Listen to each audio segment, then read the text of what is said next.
Assalamualaikum warahmatullahi wabarakatuh. Salawat serta salam semoga tetap tercurahkan kepada junjungan kita Nabi besar Muhammad SAW, karena berkat beliaulah kita dapat menyelesaikan tugas patofisiologi ini dengan tepat waktu. Sebelumnya terima kasih banyak kepada dosen pengampu mata kuliah patofisiologi, Ibu Amalia Rahma SGZ MSI, yang telah memberikan saya kesempatan untuk melakukan presentasi pada kali ini. Perkenalkan, nama saya Etna Iyana Hamria dengan NIM 231101028. Di sini saya akan menjelaskan terkait kasus RCC atau sering disebut dengan kanker ginjal.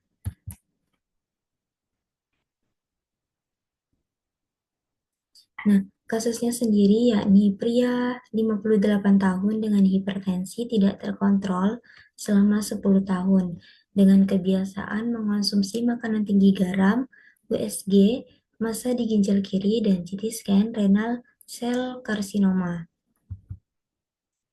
Nah, RCC sendiri atau sering disebut renal sel karsinoma merupakan kanker ginjal primer paling dominan yang berasal dari sel epitel tubulus ginjal, terutama subtype clear cell renal carcinoma atau CCRCC, dan sering terdeteksi pada pria berusia 50-60 tahun dengan komorbiditas seperti hipertensi kronis tidak terkontrol selama 10 tahun dan pola makan tinggi natrium, sebagaimana terjadi pada kasus pasien pria 58 tahun yang dikonfirmasi massa ganas di ginjal kiri via USG dan CT scan.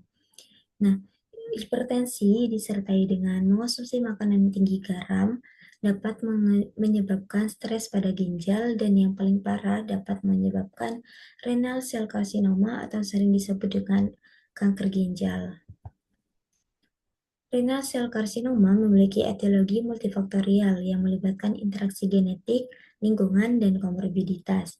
Nah, faktor lingkungannya sendiri yakni dengan merokok sekitar 20-30% kasus, dan obesitas dengan BMI lebih besar lebih dari 30, hipertensi, serta karsinogen seperti trichloroethylene atau OR 1,6. Nah, faktor genetik utamanya sendiri seperti mutasi VHL 90-95% kasus CCRCC yang memicu desregulasi HIF menginduksi gen untuk angiogenesis, dan pathway metabolisme glukosa menjadi glikolisis pada sel tumor. Nah, hipertensi yang lama dan disertai dengan obesitas juga dapat menyebabkan inflamasi ginjal kronis. Faktor risikonya sendiri, RCC terbagi tetap, yakni usia pria lebih dari 50 tahun dan riwayat keluarga, dan modifiable atau yang bisa diatasi yakni hipertensi kronis dengan hazard rasio 1,7 dan risiko relatif 2,3 lebih dari 10 tahun via stres ginjal, dan merokok dengan hazard rasio 1,4 sampai 2,3 dengan dosis dependen via VHL dengan obesitas BMI lebih dari 30 dan hazard rasio 1,24.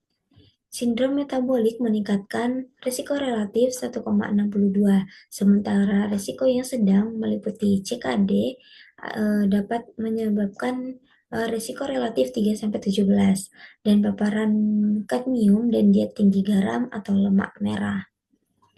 Nah, faktor pelindungnya sendiri yakni melalui olahraga aerobik dapat menurunkan hazard rasio 0,75, mengonsumsi buah dan sayur dengan risiko relatif 0,85, mengonsumsi kopi dengan hazard rasio 0,75, dan statin dengan hazard rasio 0,85.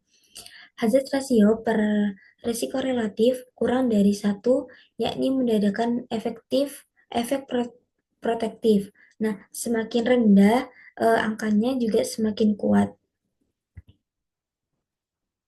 Bagaimana hipertensi kronis dan stres oksidatif merusak sel ginjal hingga memicu kanker? Nah, hipertensi kronis memicu stres oksidatif melalui produksi berlebih reaktif oksigen spesies atau sering disebut ROS yang melebihi pertahanan antioksidan menyebabkan kerusakan seluler dan disfungsi ginjal seperti nefrosklerosis.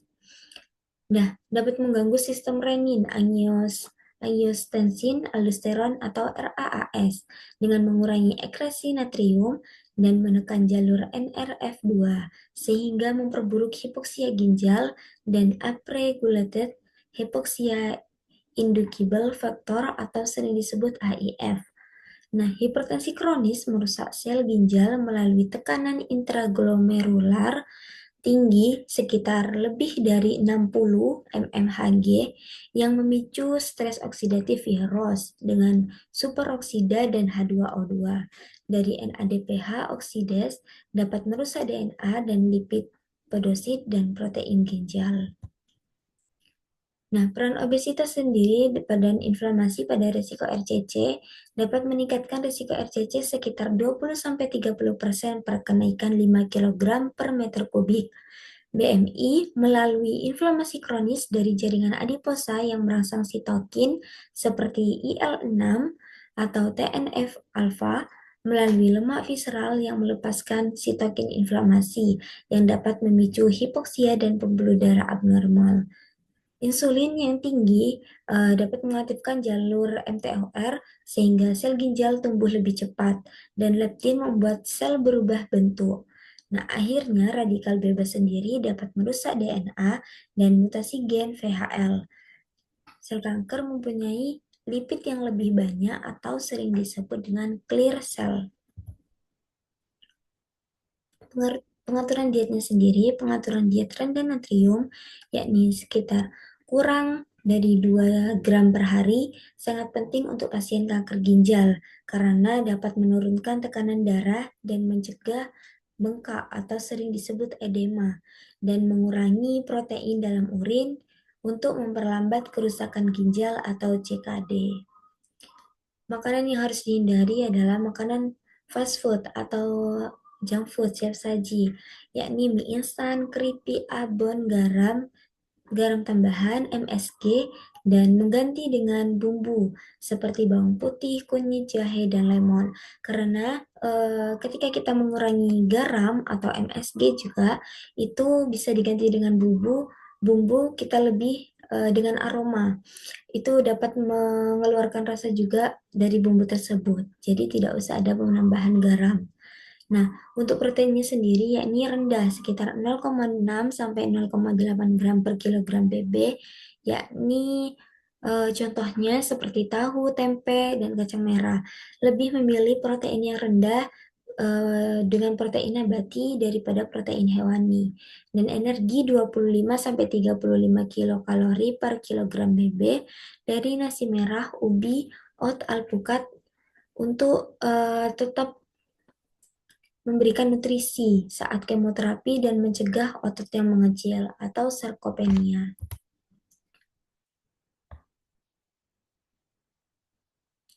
Nah, untuk pemilihan sayurnya yakni sayur yang rendah kalium atau fosfor seperti apel, pir, kubis, brokoli, rebus, dan menghindari pisang, kentang, dan susu.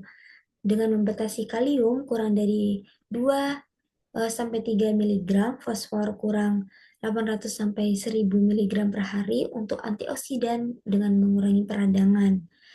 Untuk minumnya sendiri sekitar 1,5 sampai 2 liter per hari tergantung dengan sesuai dengan urin yang keluar atau keringat yang keluar. Manfaatnya sendiri dapat mengurangi risiko 30% gagal ginjal permanen dan melindungi jantung serta meningkatkan hasil pengobatan yang telah dilakukan sebelumnya.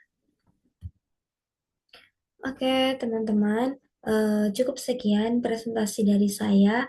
Mungkin ketika ada yang ingin ditanyakan dari materi yang sudah saya sampaikan atau masih kurang paham tentang materi yang saya sampaikan, bisa bertanya di kolom komentar. Baik teman-teman, cukup sekian dari saya. Kurang lebihnya mohon maaf. Wassalamualaikum warahmatullahi wabarakatuh.